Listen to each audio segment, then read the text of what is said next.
بسم اللہ الرحمن الرحیم۔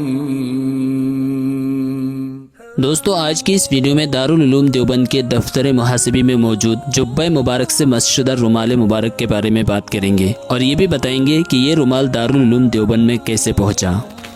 تو دوستو یہ رومال مبارک دارالعلوم دیوبند کے دفتر محاسبی میں رکھا ہوا ہے۔ آپ کی جانکاری کے لیے بتا دیں کہ دفتر محاسبی دارالعلوم دیوبند کا ایک اہم شعبہ ہے، جہاں دارالعلوم کے حساب و کتاب کا کام بحسن و خوبی انجام دیا جاتا ہے۔ یہ شعبہ اپنی نوعیت کے اعتبار سے بہت اہمیت کا حامل ہے۔ اس کی سب سے بڑی خصوصیت یہ ہے کہ اس کا ادنا سے ادنا حساب بھی رسید کے ذریعے ہی مکمل کیا جاتا ہے۔ طلبہ دارالعلوم کے وظائف اور امدادی سامان بھی یہی سے وصول کیے جاتے ہیں، اور اسی دفتر میں ترکی حکومت کی جانب سے عطا کردہ قیمتی ہدیہ حضور اقدس صلی اللہ علیہ وسلم کے جبہ مبارک سے مس شدہ رومال مبارک رکھا ہوا ہے، جو اس کے حسن و جمال کو دوبالا کرتا ہے۔ آنے والے زائرین عقیدت مندانہ جذبات سے اس کو دیکھتے ہیں اور اس سے تبرک حاصل کرتے ہیں اور اپنی آنکھوں کو ٹھنڈک پہنچاتے ہیں۔ اب سوال یہ ہے کہ یہ رومال دارالعلوم میں کیسے پہنچا؟ تو روداد دارالعلوم کے مطابق دارالعلوم میں جنگ بلقان کے زمانے میں ترک کے زخمی شدہ لوگوں اور مہاجرین کی انجمن ہلال احمر کے ذریعے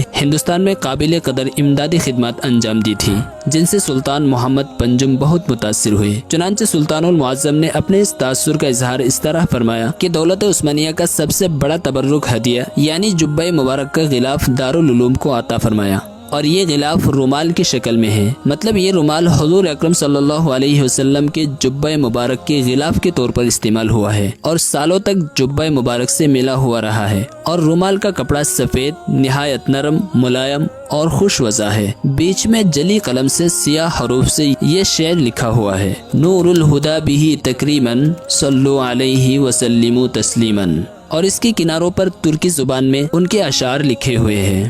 تو دوستو آج کے لیے بس اتنا ہی۔ ویڈیو پسند آنے پر ویڈیو کو لائک کریں، شیئر کریں، اور ایسے ہی معلوماتی ویڈیوز دیکھتے رہنے کے لیے ہمارے چینل کو سبسکرائب کر کے پاس میں موجود بیل کا آئیکن ضرور پریس کریں۔ شکریہ۔